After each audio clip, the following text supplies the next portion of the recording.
rođendan ti, sretan rođendan ti, sretan rođendan mama, sretan rođendan ti.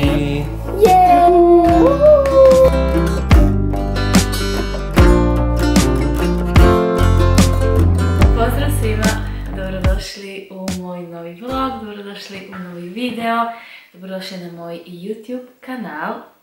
Prije svega, dajte da razjasnim nešto.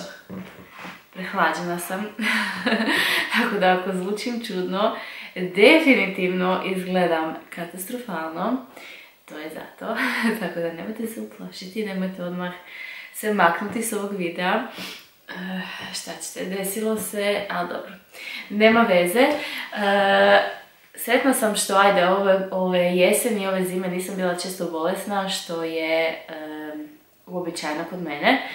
Ali to znači da sam ojačala imunitet, što sam i jako sretna. Tako da ćemo pregrmiti ovu prehladicu i ovu boleštinu, a nema veze, nije ništa strašno. Dobrodošao ožujak, dobrodošao 3. mjesec. Baš sam sretna što je napokon završio taj 2. mjesec.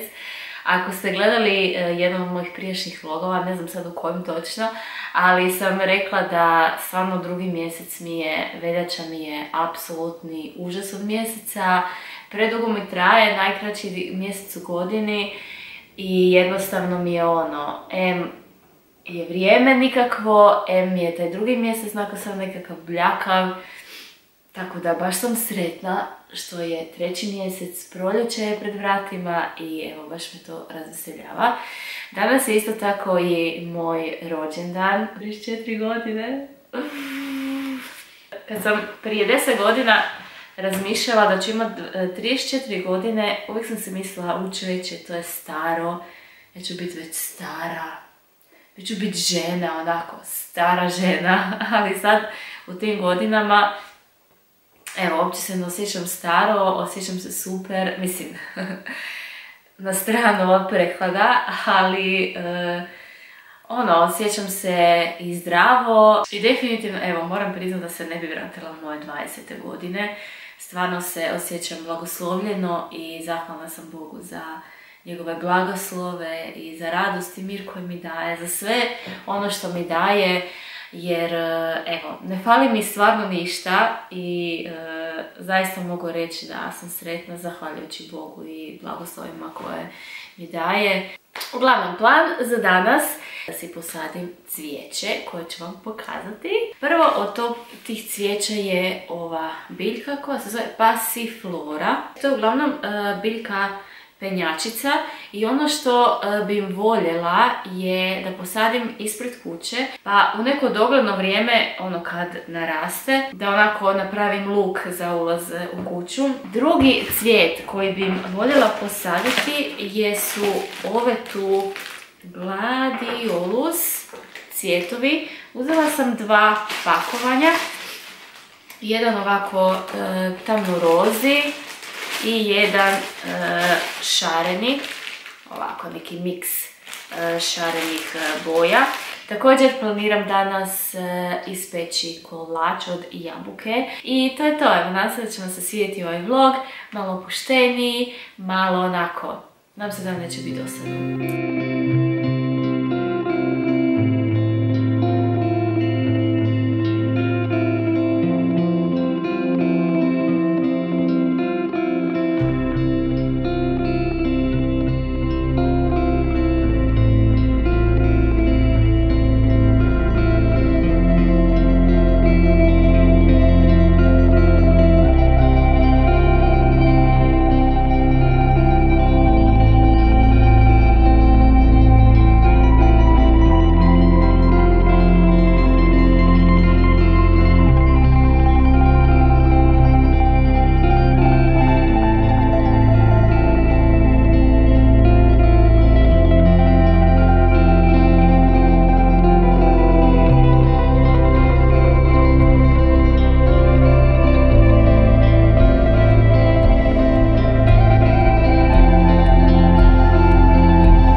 nikada dosta cvijeća i baš mi se sviđa kako izgleda sad ti narcisi. Mislim da se zovu narcisi, ali da ovi žuti cvjetovi kako izgledaju u dnevnom, daju onako lijepu boju, žutu proljetnu boju i stvarno me razveseljava.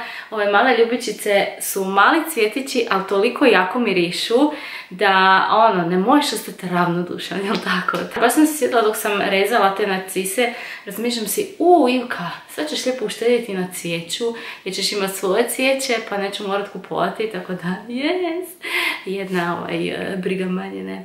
Tako da, evo, napravit ću malo pauzu od vrtlarenja i sređivanja dvorišta. Trebala bi skuhati ručak jer Iris i Estra će uskoro doći, pa ćemo onda nastaviti skupa sa njima sređivati malo i saditi još ono što mi je preostalo.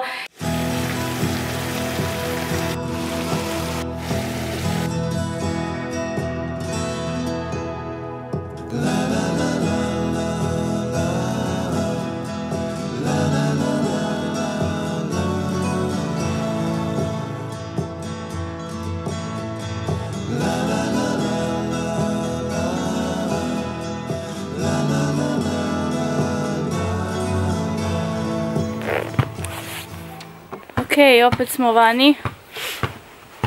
Vrijeme je da nastavim sa mojim vrtlarskim poslovima. Ono što bi im sad napravila je očistila bi im samo ovaj prilaz od lišća, jer brdo lišće je tu popadalo. Puše i dalje, znam, opet će padat lišće, ali barem neće se nakupljati toliko.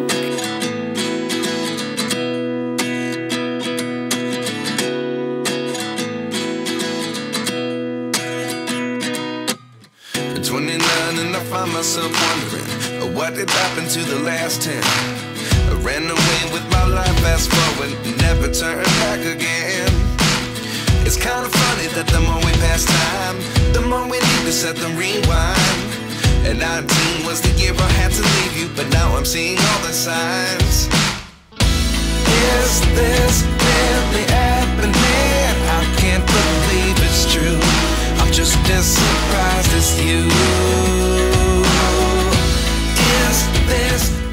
Ok, znam da, kao što sam rekla, puše i stvarno raznosi vjetar ovo lišće, ali ono što stvarno ne volim je kada mi je brdo lišća ovdje u ovom cvjetnjaku. To sam ogradila prije koji mjesec i posadila sam irise. Ovo je nešto što mi je moja svekrva donijela i danas sam posadila ove, zaboravila sam kako se zove, oni ljubičasti cvjetići. Tako da bi se ono voljela da je to ipak malo čišće, a ne volim kad je brdo lišća tu, izgleda mi neuredno i zapušteno, pa makar i puše i vjerojatno će za koji dan ponovo biti puno lišća, nema veze, ćemo počistiti. Ja sam vam ubrala ljubičice za vas i nadam se da ćemo se svidjeti. Znate, vidite da su ljubičaste.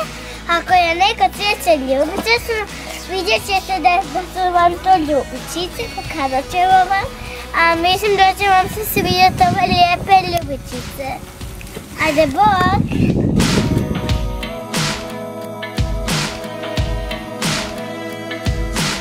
Evo što smo naći kad kopamo. Što se nađe? O, miće se! Jak!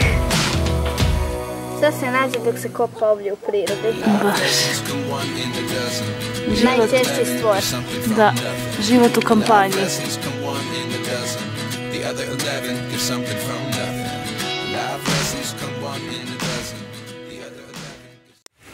Ok, ovo je jedna od stvari koje trenutačno koristim, univerzalno gnojivo za cvijeće, za unutarnje i vanjsko cvijeće. Super mi je, ne koristim ga toliko često, ali i znam da je bila i kiša sada, ali s obzirom da sam posadila par novih cvjetova i biljaka, voljela bi samo malo ga sa time zaliti.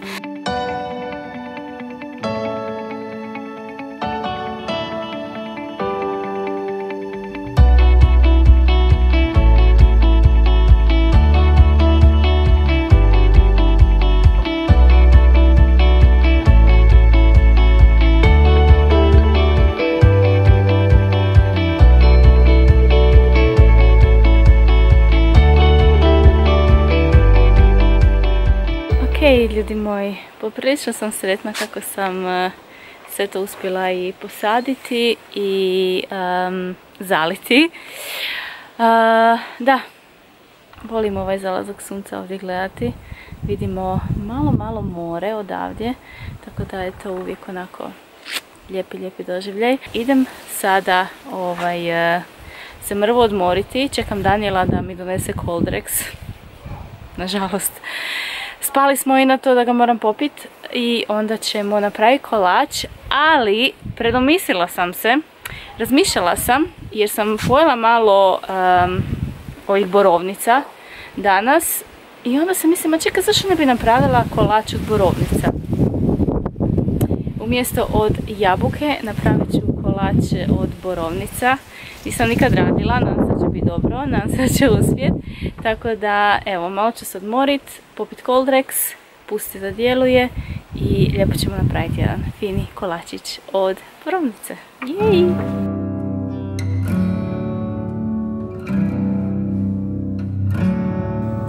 Ok, za današnji kolač trebat će nam čokolada za kuhanje, 15 žlica brašna, 5 jaja, aroma vanilije, prašak za pecivo, vanilin šećer, med, 15 žlica ulja, 15 žlica mlijeka i naravno borovnice.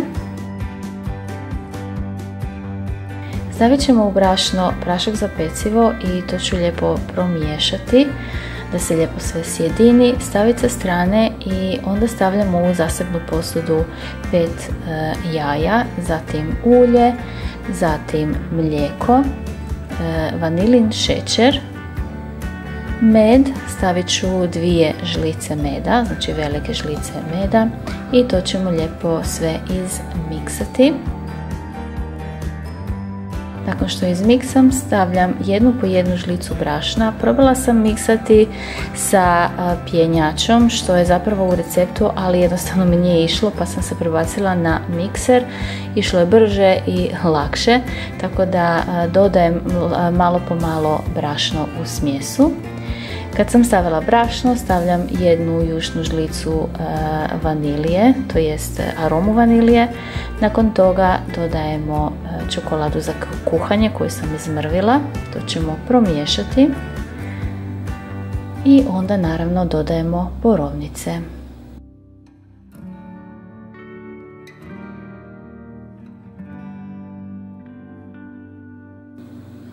Nauljit ćemo posudu za pečenje, također malo i pobrašniti, ovo mi nikad ne ide baš lako. Stavit ćemo smjesu za kolače unutra i to pečem na oko 200-250 stupnjeva oko pola sata. I to je to. Kolač je spreman.